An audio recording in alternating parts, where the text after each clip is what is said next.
Lorsque tu porteras ceci, ton corps se transformera en une beauté qu'aucun homme n'a jamais vue. Aucun homme ne te regardera une fois sans te regarder une deuxième fois.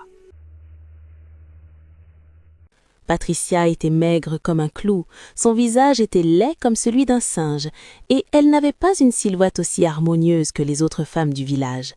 Pourtant, elle possédait un atout que toutes les femmes du village enviaient. Si un homme, aussi pauvre fût-il, l'épousait, sa vie se transformerait radicalement en une semaine. Une richesse inouïe s'abattrait sur lui, telle une balle dans la pierre. Il deviendrait immensément riche, au-delà de toute imagination.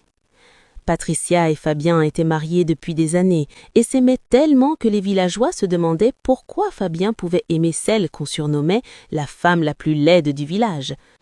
Comment il fait même pour l'embrasser? Imagine. Oh, oh, cette femme est laide. Oh, c'est vrai, hein, pauvre homme. Il faut prier pour lui. Un jour, Fabien disparut subitement. Patricia, ne le trouvant pas, parcourut le village demandant à quiconque s'il avait vu son mari, mais personne ne répondit. Patricia pleura, persuadée que Fabien avait été enlevé. 3 jours plus tard, de nombreux prétendants se tenaient déjà devant sa maison, mais aucun d'eux ne l'aimait vraiment. Ils savaient seulement les bénédictions qu'ils recevraient si Patricia acceptait de les épouser, même si c'était juste pour un seul jour. Quand Patricia les vit, des larmes coulèrent sur ses joues. Elle les repoussa et ils partirent tous. Après avoir attendu et cherché Fabien pendant plusieurs mois, elle la croyant morte, elle décida d'épouser Antoine, un fermier du village. Antoine n'aimait pas Patricia, car elle n'était pas belle. 2 jours seulement après leur mariage, la ferme d'Antoine, jusque-là désertée, fut soudainement prise d'assaut par les clients. En quelques mois, Antoine devint riche. Comprenant qu'il avait obtenu ce qu'il désirait de Patricia, il la quitta pour épouser Anastasie. Tu es la plus belle femme au monde. Oh, merci, mon amour. Et ainsi, d'autres hommes épousèrent Patricia après cela, et après avoir reçu la bénédiction, ils la quittèrent tous pour une autre femme. Ils utilisaient donc Patricia comme un tremplin pour s'enrichir avant d'épouser leur véritable amour. Patricia était maintenant frustrée et s'enfermait chez elle. Personne ne l'avait jamais aimée comme Fabien l'avait aimée. Son histoire se répandit dans le village. On la considérait comme une bénédiction laide. Un jour, Patricia décida de quitter le village. Elle fit ses bagages et s'éloigna lentement, les larmes aux yeux, sans savoir où elle allait. Elle marcha à travers la forêt, perdue et désespérée. Soudain, elle rencontra un serpent parlant sur le chemin. Le serpent l'arrêta et lui demanda pourquoi elle pleurait. Patricia lui expliqua tout, comment elle avait été utilisée et abandonnée par les hommes. Le serpent lui dit de ne plus pleurer. « Je vais t'aider, dit-elle. Tous les hommes du village voudront t'épouser, non pas à cause de ta bénédiction, mais à cause de ta beauté. » Puis le serpent lui montra un petit sac qu'il portait et en sortit une culotte et un soutien-gorge. « Quand tu porteras cela, ton corps se transformera en une beauté qu'aucun homme n'a jamais vue. Aucun homme ne te regardera sans te regarder la 2e fois. » Patricia prit le sous-vêtement et remercia le serpent.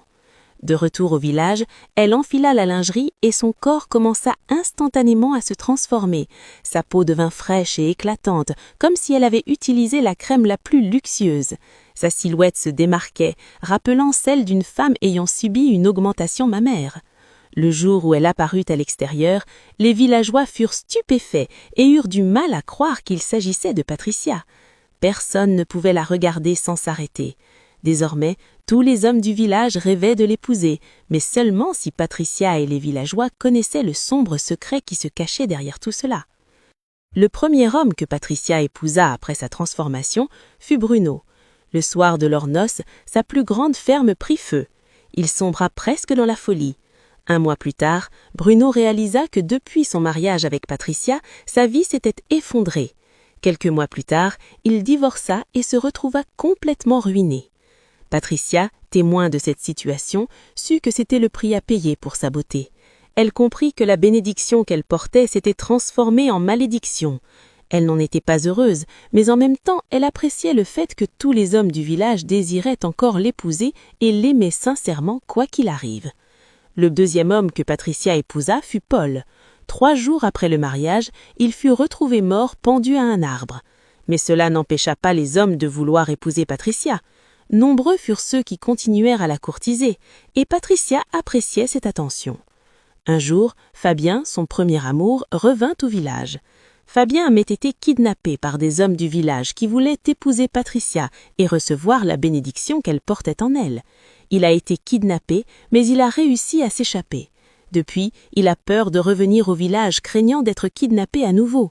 Mais aujourd'hui, il a décidé d'y retourner. À l'arrivée de Fabien, les villageois étaient au choc, ils le croyaient mort. Quand Patricia le vit, elle s'évanouit pour la première fois. Elle commença à regretter son geste. Elle savait que si elle et Fabien reprenaient leur vie conjugale, Fabien ne serait plus jamais le même, ou pire, il mourrait comme les autres hommes, car sa bénédiction s'était muée en malédiction. Cette nuit-là, Patricia retourna voir le serpent dans la forêt. Elle la supplia de lui rendre sa vie, celle d'une femme dont les relations pouvaient bénir n'importe quel homme qu'elle épouserait. Elle voulait retrouver sa vie normale, car elle avait revu l'homme qui l'a vraiment aimée. Le serpent accepta, mais l'avertit. « Si je te rends ton ancienne vie, au moment où celui qui t'aimera vraiment posera les yeux sur toi, il mourra. » Patricia, horrifiée, implora une autre solution, les larmes coulant sur ses joues. Mais le serpent dit que c'était la seule solution. Patricia pleurait, regrettant son impatience et ses choix. Finalement, elle accepta de redevenir elle-même et partit le lendemain. Patricia avait disparu du village. Les villageois se sentaient coupables du sort de cette femme innocente. Quand Fabien apprit la nouvelle, il pleura comme un enfant. Il avait perdu l'amour de sa vie. Fabien chercha Patricia pendant des jours, en vain. Quelques semaines plus tard, une rumeur courut. Un animal sauvage l'aurait emportée dans la forêt. Fabien n'y croyait pas. Il était persuadé qu'elle était encore en vie. Après des jours de recherche, il abandonna et reprit le cours de sa vie, jurant de ne plus jamais se marier. Pendant ce temps, Patricia partit vivre dans un autre village. Triste d'avoir quitté Fabien, le seul homme qui l'ait vraiment aimé, elle se dit qu'elle devait partir et assumer les conséquences de ses actes pour le sauver. De retour dans son nouveau village, la vie était difficile. Les enfants la raillaient sans cesse, l'insultant. Même les jeunes lui rappelleraient qu'elle n'appartient pas à ce village. Une des jeunes filles lui demanda de partir à cause de son visage laid. Un jour, Patricia, assise devant sa hutte, songeait à sa vie et souhaitait ne jamais être née. Elle voulait retourner dans son village, mais repensant à la vie de Fabien qui était menacée, elle choisit de rester et d'affronter les moqueries des villageois. 6 mois plus tard, Fabien reçut une excellente nouvelle de Patricia de la part d'une villageoise partie vendre ses marchandises au village voisin. Patricia était vivante et vivait dans le village d'à côté. Fabien fit ses bagages très tôt le matin et se rendit au village voisin pour retrouver Patricia. Lorsqu'il arriva enfin à la maison où elle habitait, il fut ravi de la voir, mais Patricia fut choquée de le revoir. Elle ne voulait jamais qu'il la retrouve. Fabien bégua Patricia de retourner à leur village. Patricia hésita au début, mais finit par accepter, et ils reprirent tous le chemin de retour. Ils traversèrent la forêt et après une longue marche, retrouvèrent le serpent que Patricia avait rencontré et qui avait changé sa vie.